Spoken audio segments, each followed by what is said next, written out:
So give me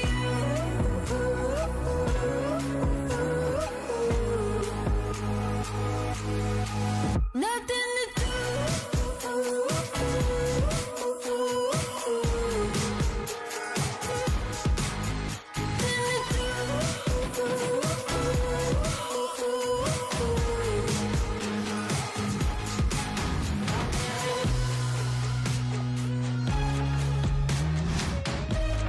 There's nothing I could say. There's nothing I could. All right. So do you guys structure it as like question and answer? Or Yeah, like it's more just a question answer. conversation? Yeah, Okay. it's a little bit of the conversation part, Cool. but it's mainly question and answer. So Okay. like that cuts well for Sure. micro content and Do stuff. you want me to answer it in like in a structured sentence? So if you were like, No, do No, just whatever, answer the- whatever you want, however? Yeah, whatever you yeah. want. Okay, cool. Okay.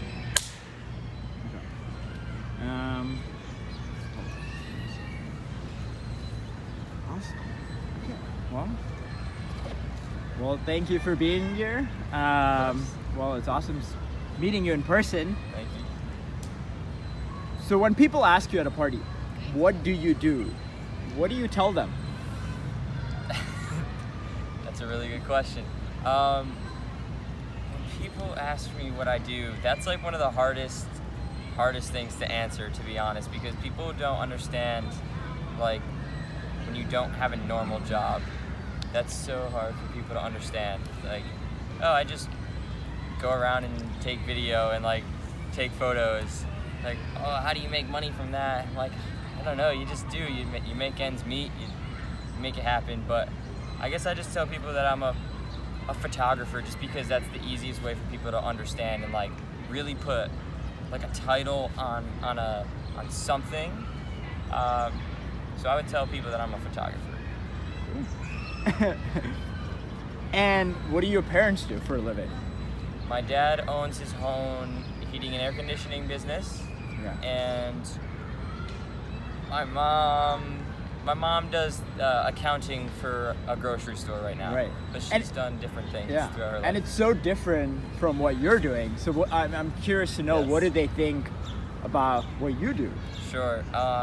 They are the most supportive parents like on the planet. So I owe like a lot of what I'm doing to them, because I'm thankful that they were able to support me, you know, through this whole journey. Like whatever I wanted to do, they were always supportive. So I think it comes from my dad also being an entrepreneur. You know, like he knows not wanting to work for the man and wanting to do your own thing. And then my mom is always supportive of him, which in turn, like, she's supportive of me as well.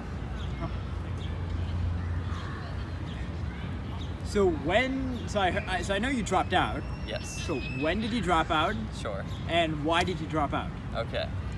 So I dropped out of college in 2017, like, maybe 2017. After the spring semester of 2017, I was going to school.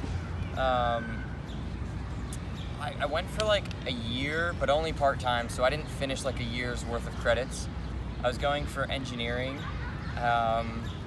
and I just dropped out because of my creative itch, and there was just this itch I needed to scratch, and I knew if I didn't do it now, I may never get to it. So that's why I dropped out. But I did it at a time when I was also quitting my job. So I had like started my own business, built my own business up, and it was at a point where like I was like, wow, I think this could really take off. And so I just made the leap. I just wanted to go all in, just like Gary says, just go all in on your strengths. And so that's what I did. And what do you think your strength is? I think it's being a creative, just following what I'm most passionate about. I've always found that that's become the most successful thing for me. Strength in creating content, I guess, to be very specific, just being myself. Yeah. Do you remember that moment when you were like, I'm gonna be a photographer, I'm gonna be a videographer? Like, what Yes. was that moment? Yes. So When was that? I love this question because it's very like raw, and it's a raw answer. So it was before I quit my job, before I dropped out of college, I was daily vlogging at the time. Those videos aren't up anymore, by the way, which is a good thing. And I just like fell in love with creating video and photography. And I was telling my girlfriend, I was having a conversation with her and saying that I wanted to do this. Like, this is just, I wanted to go all in. I wanted to vlog or create videos. And she didn't understand. Like, she was like, well, what do I tell my friends when they ask me what you do? And like, she wasn't understanding like my passion, what I was really feeling. And it just hit me so hard when she was like, she didn't understand. And I just like got kind of mad, and I ran outside and I sat in the middle of the street and I cried. And I called my best friend Rob, and I was like crying. And I was like, Rob, all I want to do is make videos. This is all like broken English because I'm bawling my eyes out.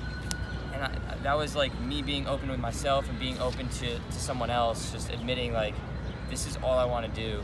And that was the real moment when I was like, that's for me. Like, it's what I want to do. And how old were you when this happened? I was 18.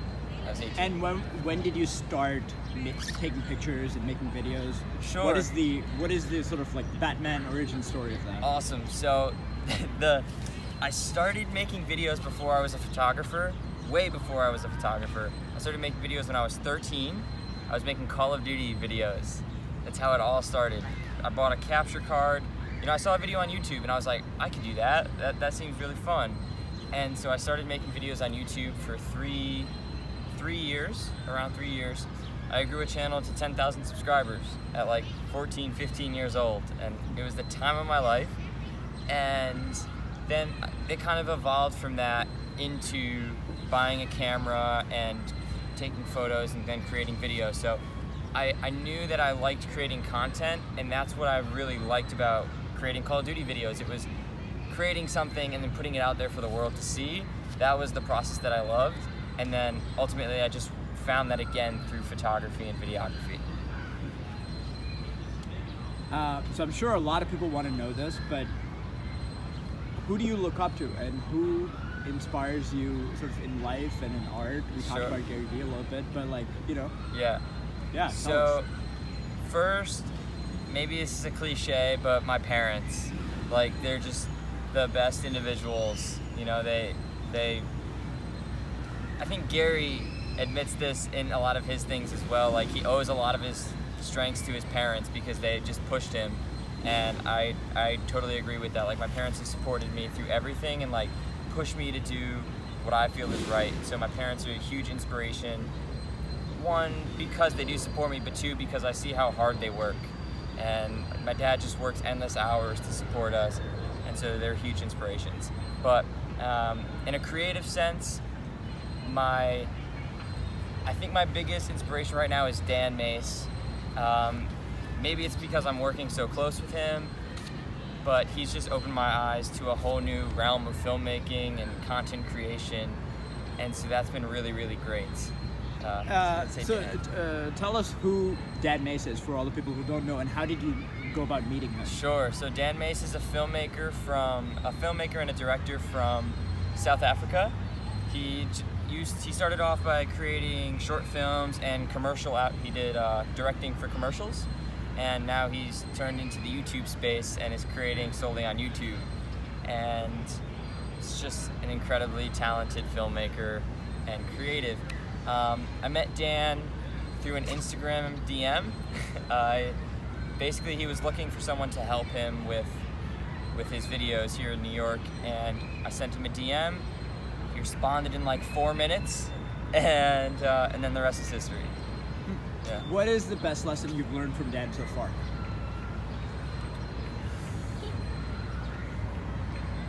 Be true to your story.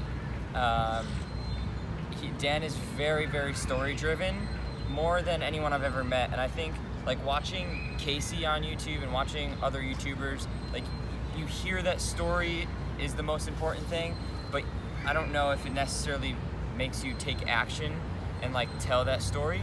So working with him this close has like really opened my eyes to how important story is to Dan, like how he tells stories. I've learned how to tell stories in a way different way, and I think that's just incredible. What is that different way? Like, if you just had to pinpoint and get into specifics. Sure.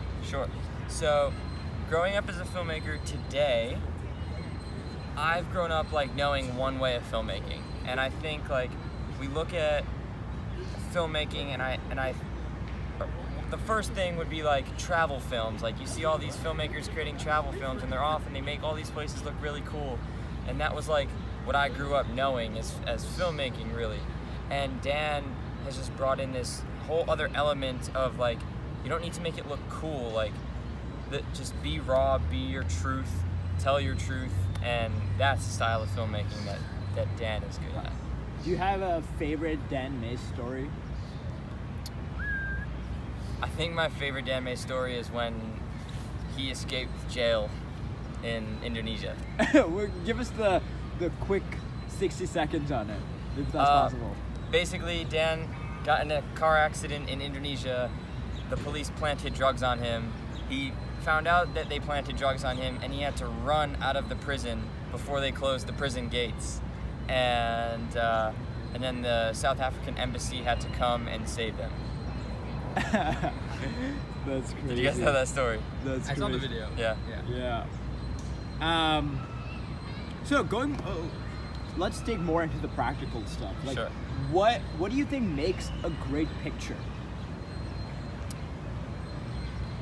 Makes a great It's an open-ended question. Yeah. So you can sort of take it wherever you want. Cool. You know. I think that it's easy to make a picture look beautiful. I think I'm good at making a picture look beautiful, and a lot of people are capable of doing that. But a great picture it's basically a story without words. Like if you can look at a picture and you can come up with a story without reading anything, I think that makes an incredible picture. Do you have a favorite picture that you've taken? I That does do. tell the story without Yeah. any words. Oh man, what would that be?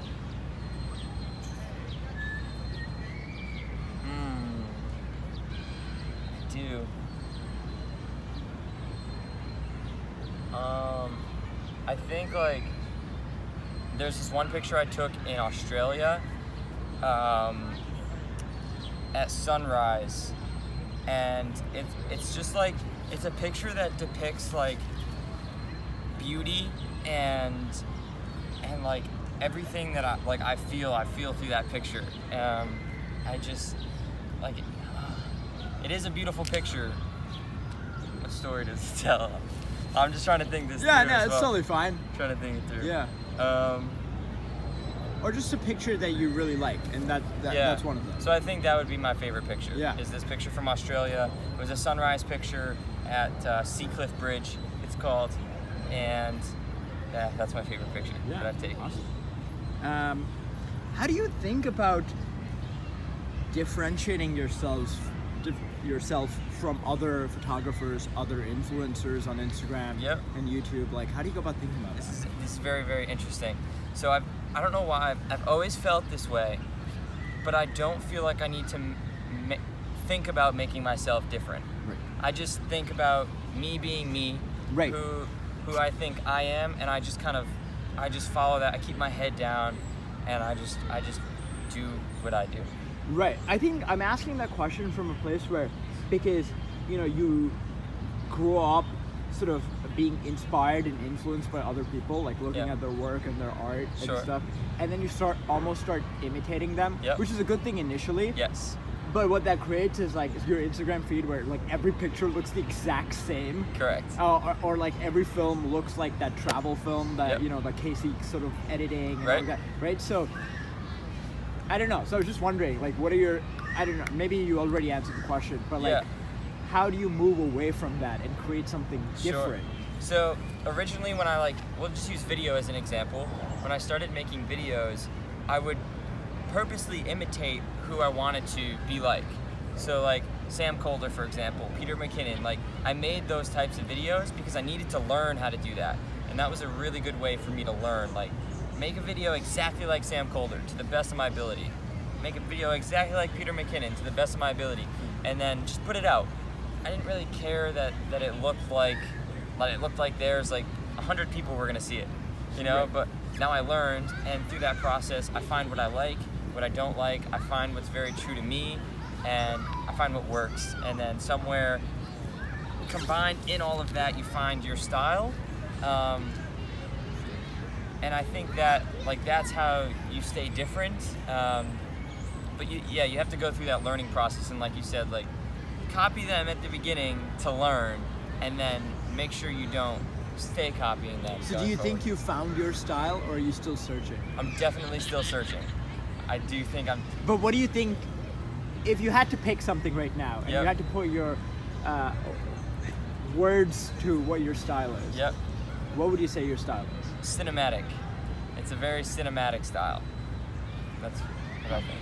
And what do you think makes it cinematic? Like the style of editing, the style of filming. I think that if you look at like Dan's films, they're very like fast paced. Casey's films are very fast paced, you know.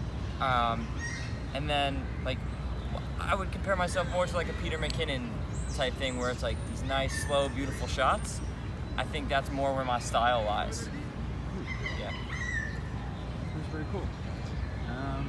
What do you think is the biggest mistake that photographers or other influencers are making on Instagram?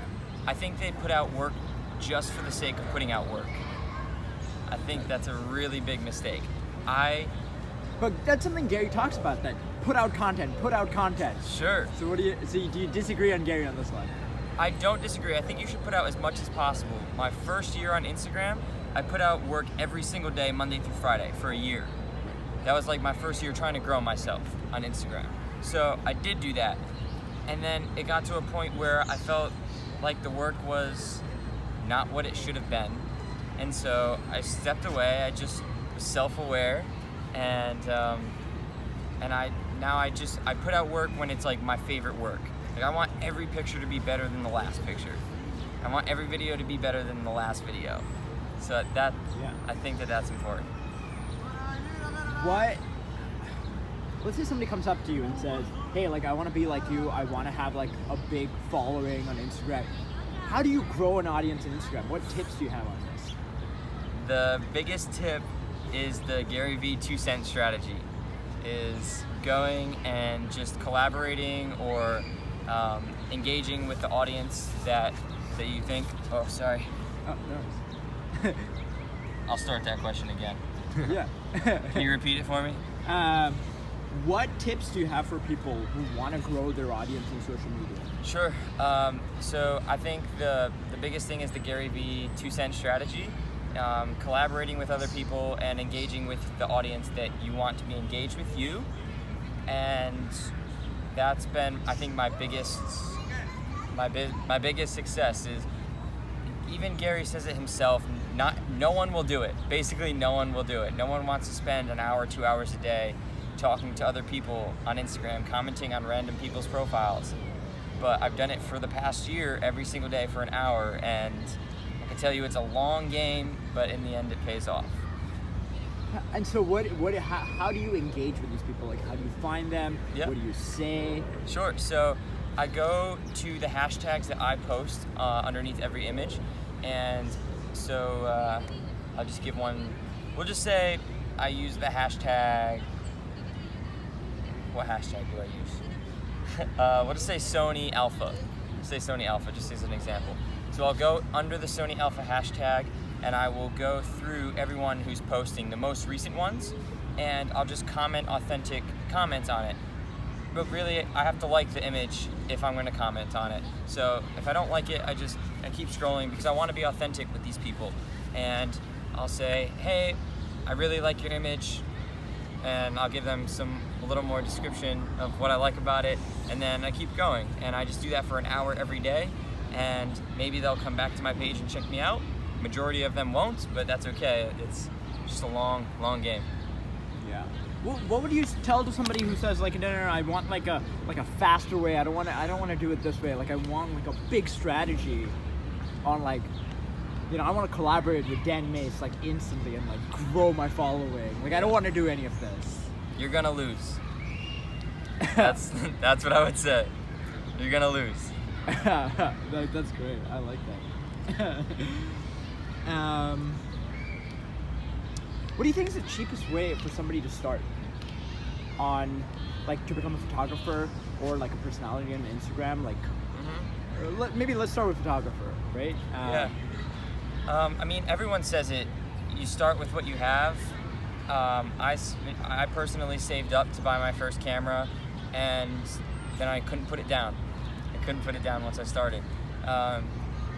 It's not the cheapest hobby. It's, you know, or profession, whatever. Starts off somewhere. Started as a hobby for me, and then turned into a profession. So the cheapest way to start is to just, if you can only use a phone, learn how to use that phone to the best you possibly can. You know, phones have incredible cameras today, but you really have to learn how to use it. You know, anyone can just hold it up and snap a picture. Doesn't mean it's going to be good. So if you could stand out by using the resources that you have, then that's a plus. Right. What do you think about the how important is the camera versus the editing? I think the editing is more important. I think I could take a decent image and make it look spectacular in an edit.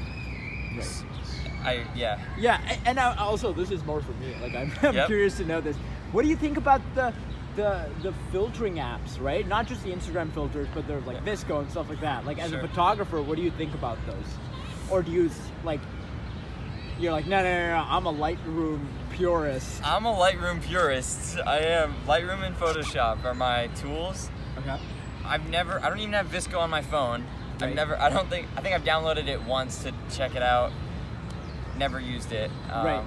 And so, I don't know, can you walk me through like a process on your editing? Let's say you have a picture now Sure. on your desktop. Like, how do you go about thinking how to edit this? Yeah. And like using Photoshop versus Lightroom and using both. So I use them hand in hand. So I'll start the first process in Adobe Lightroom, and I'll edit it until I love it.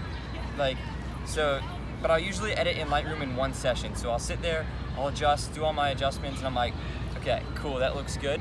And then every photo after that, every photo gets processed in Photoshop with me, because I add like little details in Photoshop that are very small, like you wouldn't normally see. Like I'll add a little sun flare that looks normal, or like add some tree branches in, or people. I've added him into so many pictures.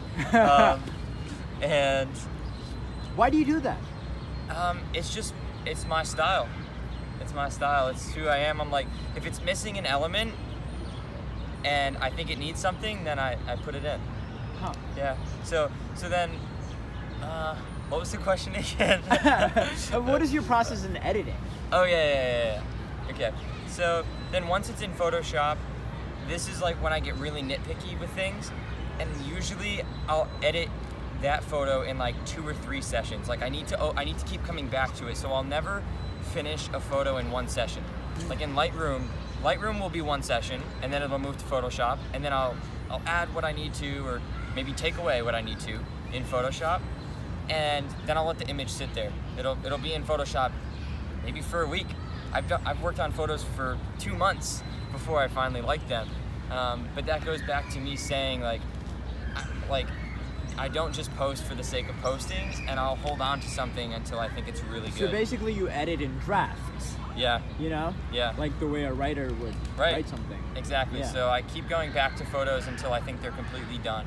And then that's when I'm like if it wows me and I'm like, I open it up and I'm like, whoa, I did a really good job on that, then it's done. Then it's done. Huh. Do you have I don't know, this is a weird question. Do you have a favorite Lightroom tool that you're like, this does like 40% of the work for me? Clarity. The clarity tool. Everyone goes up on their clarity. I go down on my clarity. Why? It adds this like dreamy effect. Like I don't know how to explain it. That's how I see it in my mind. Huh. It adds this like dreaminess and like almost like a haze. I don't know, but I think it looks incredible. Are there That's my other tool. things that you do that like that are not like what other photographers do? Like, you know, a lot of people turn the clarity up, you turn it down. Are there other things like that? I think a lot of photographers they only use one program. Like, I don't know a lot of other people who will process their images in Photoshop as well. Maybe that's me just taking another step. But ultimately it comes down to I create the art that I love and maybe other people don't. So just out of the people that I know, I'm not really sure like if there's other things that I do that others don't. Right, you just don't know. Yeah. Yeah, I totally get it. Was there a time when you were like, fuck, this is a bad decision. I should have stayed in Connecticut. I should have gone to college. I should have like just gone the usual path. So, what am I doing? That's a good one. I think there's been times, I know there's been times when I've definitely doubted myself. I have self-doubt and I'm like, am I really like, is this the right move? Is this the right thing? And I don't know what brings those thoughts on, because it's usually like I'm in a good place and like I'm doing good, but then I just have these thoughts, those doubtful thoughts, and maybe everyone gets them. I don't know. I don't really talk about it much because it's like a weird thing to talk about for me. But I've never had like a thing like I think I'm done. I've never like had a quitting moment, but I've definitely had those doubtful moments. Right, and what do you do to calm those doubtful moments and go like, no, let's go back to the work? Sure. So maybe it's coincidence, maybe it's not. When I have those doubtful moments, I just tell myself that I need to keep pushing through because I haven't come this far to only come this far. And for some reason, like I said, maybe it's coincidence, right after those doubtful moments, something happens. It's like the universe knows. The universe needs to reassure me. So we use working with Dan as an example. Like the day before, I was just in this like zone in my head, and I was like, is this really for me? Like, am I doing this? Am I on the right track? And then the next day, Dan messages me back and is like, dude, come to New York, like, let's do this. And then it's like off and running, full speed ahead again, you know? Is there somebody that you want to collaborate with right now that you're like, you know, I don't know, that next step? Mm-hmm. Who do I want to collab with right now?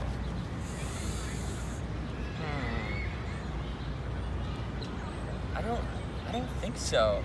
As weird as that is to say, like Dan was someone I looked up to so much that like now that I'm finally working with him, I'm just like so into it, and like I just want to do whatever Dan wants to do next. So I want to keep collaborating with Dan. Okay. Which is like weird. If I had to collaborate with someone else, I would say, I don't want to say, wow, that sounds bad. Like, I would say I would want to collaborate with like Peter McKinnon, just because his style. Okay, actually I have a different answer, so I'm going to start this over. Yeah, now that I'm thinking out Start loud. over. If I had someone to collaborate with right now, it would be Sam Potter. Do you guys know who Sam Potter is? Captain Potter? No. So Captain Potter is a YouTuber, influencer, videographer, and he tells really genuine stories through video. And he's like changing the world one video at a time is the way I would describe it. Really authentic human being, tells stories and has visuals that just blow my mind. So I would say I would want to work with Sam Potter. Peter McKinnon's gonna feel terrible about this when he watches that. Let's say Gary Vee shows up. Yeah. This mic here just explodes and Gary Vee shows Gary. up. Gary! And he's like, Gabriel, I want you to come and follow me around and like do my vlog. Yeah. Take pictures of me. Okay. We're gonna make some great content. Yep. Would you do it? No. Why? I love this question, and I've had this thought in my mind because so many people have told me to like apply for the Vayner positions that are open, and I would say no for the exact reason. It's like Gary almost shoots himself in the foot because he's like, do what you want to do, don't work for anyone else, like you're an entrepreneur, like do what you do best. And that's the exact reason why I wouldn't work for Gary. Right. It's because I want to build my dream, Right. not Gary's. Exactly. Sorry, Gary. I love you a lot. You're a Sorry, huge D-Rock influence. and Babbitt and all those people there. Very, very amazing people, by the way. Yeah. Where do you see all this going? Like with stuff with Dan, or just like the stuff that you plan on doing after maybe we're collaborating with Dan? Yeah. Like, do you have like sort of a grand plan that you're going towards? The grand plan is Gabe Desanti. Me. I've always, maybe this is like a very selfish thought, but I've always just seen myself as Gabe Desanti and like ultimately branding myself. So that's who I want to be. I don't want to be known as someone else's videographer in the end. Like Right. now, for now, it's a step. But in the end, like I just want to be myself and Right. do what I love. Yeah. I'm sure there are people out there who want to like do photography, videography out there. They're good. They know how to get started, but they're like, how do I monetize this? How do I make money doing this Yeah. without like working for like National Geographic or something? Sure. Right. So like, what would you tell them? So it's a long game. You're not gonna put videos out on YouTube and make money. Like I've made $0 from Instagram. I've made $0 from YouTube. Social media, I've made $0. For me, I have one passion that funds the other passion. I think that's the best way to describe it. So I do video and photo full time. One passion, well, video and that's my passion, right? But there's two different sides of that. There's the freelance side, which makes money. So I do videos for companies, for brands, for people. And then I do like the fun stuff with Dan, the fun stuff on my Instagram, my YouTube channel. So until those two things can meet, you know, I won't make any money from social media. Right. But I'm on the way to making those ends meet. Right. Do you enjoy the freelance sort of ad work as much as working with Dan or going out and taking pictures by yourself? No, I mean I would love to just have fun all the time. Right. Right? But when it comes down to it, like I know that I need to work to have Yeah. fun. And so what does your day look like, or like what does the split look like in a week between Sure. doing So freelance usually- and like having fun? Usually it'll be like maybe 2 days freelancing and the rest is fun. But it takes a lot of what is the word? It takes like dedication. Like you have to. What am I trying to say here? You have to.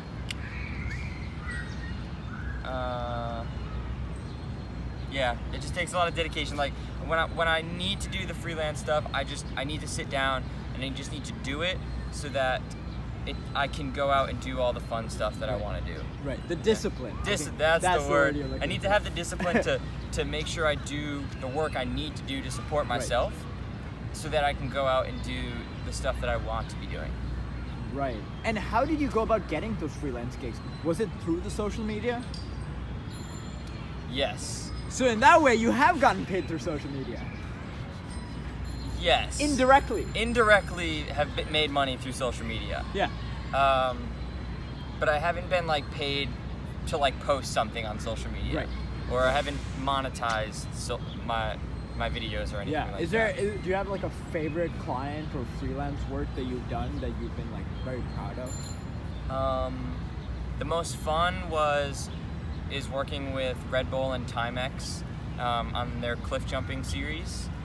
I did an event in Texas where I just like did an Instagram story takeover for them, and then I'm going to Italy with them in September for another event.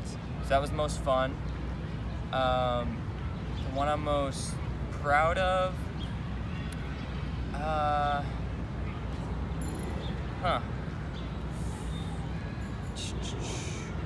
I don't know what I'm most proud of.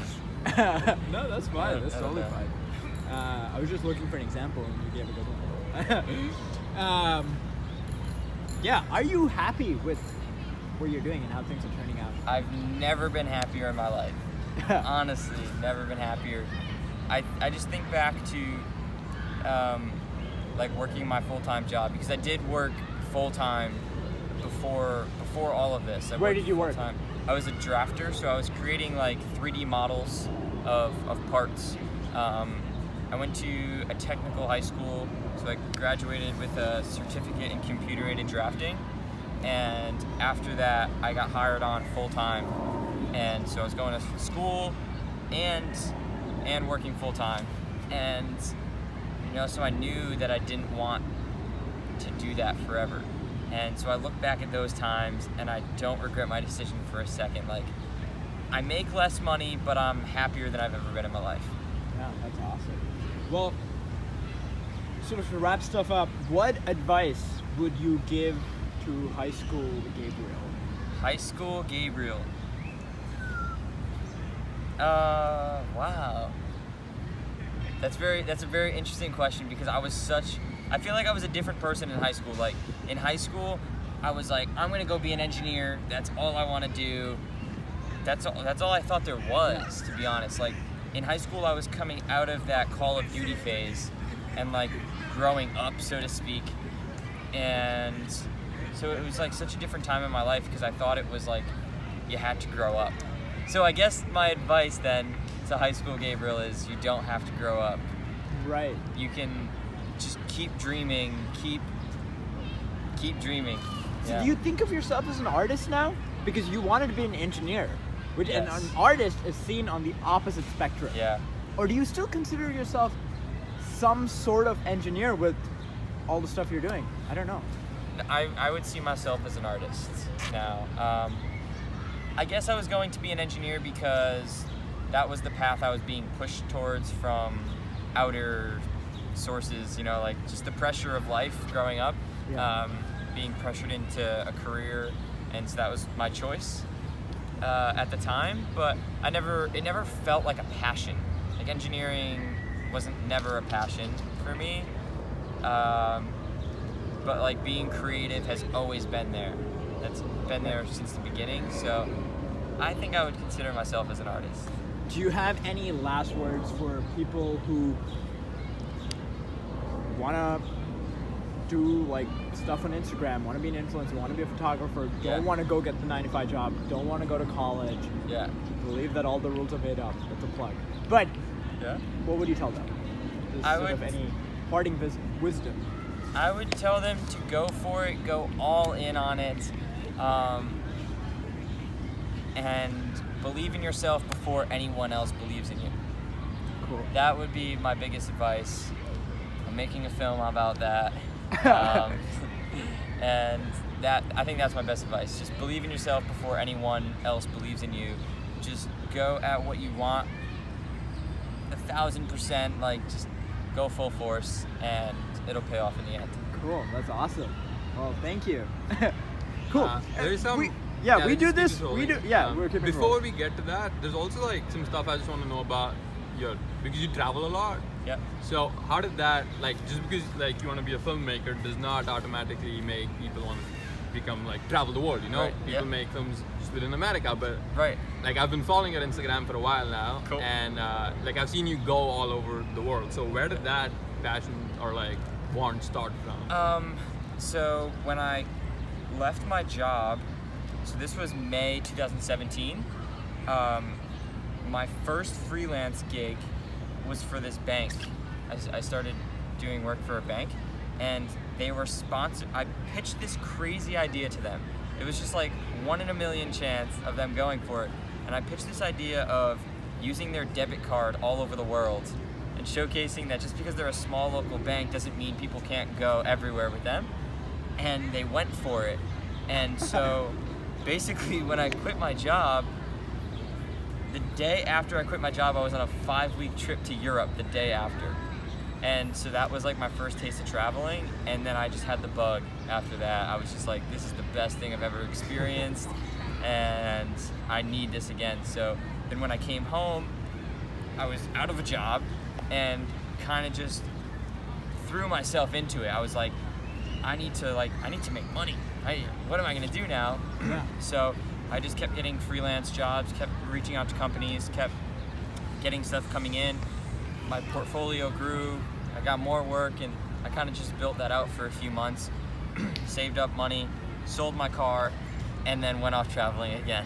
So what's your favorite country you've been to?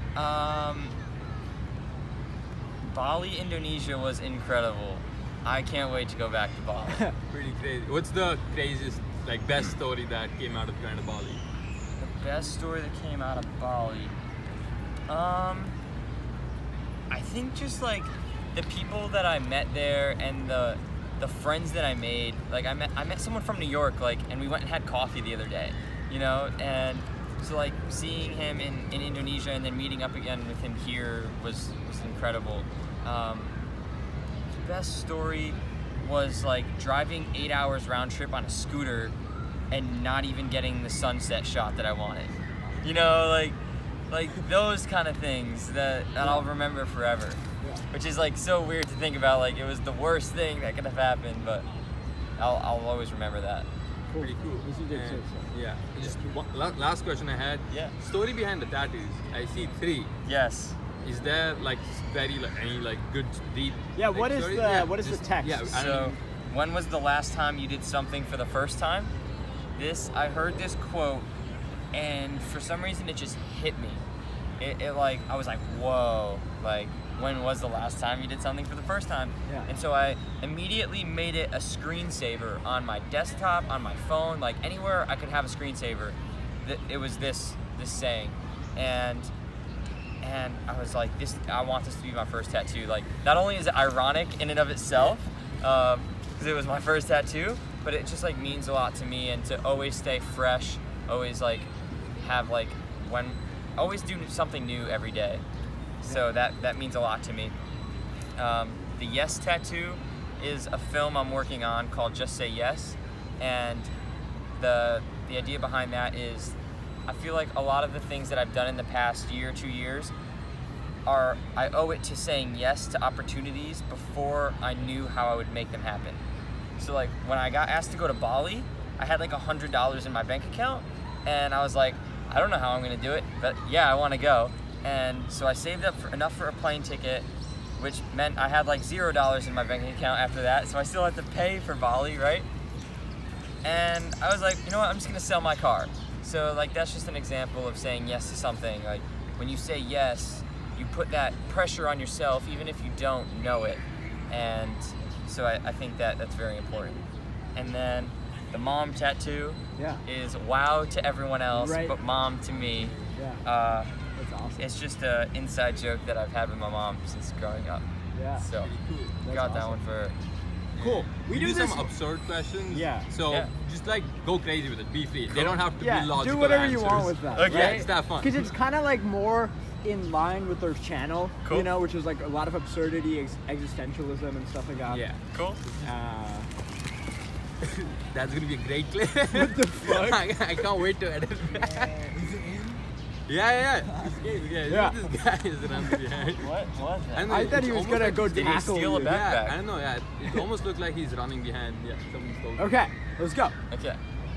What advice would you give to someone who wants to take a picture of a peacock eating Oreos? I'd say. That's a good. That was so funny. It might tell a story, but it might also be a horrible picture. What do you do if you're editing in Lightroom and the lights go out? You still have Lightroom. I don't understand. You still editing? Do your camera start crying if you take a really bad photo? Oh, I think so. I think so. What is one fantasy land you'd want to film in? Like a fandom. Narnia. If a bird could poop a book on you right now, what book would you want it to be? 4-Hour Workweek. Best book I've ever read. That's awesome. Do you like to jump? No. Peanut butter crunchy or peanut butter smooth? Smooth. 100%. Flash.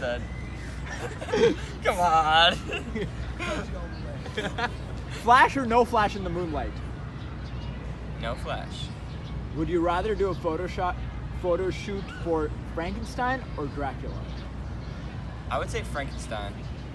Why? I've never seen Dracula. So, If you could only take photos in one country for the rest of your life, where would it be? ooh. I'm gonna say Indonesia because there's like 122 different islands.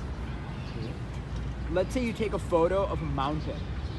Do the mountains ever complain and say, hey, I don't look good in this photo, can you take another one? Ooh.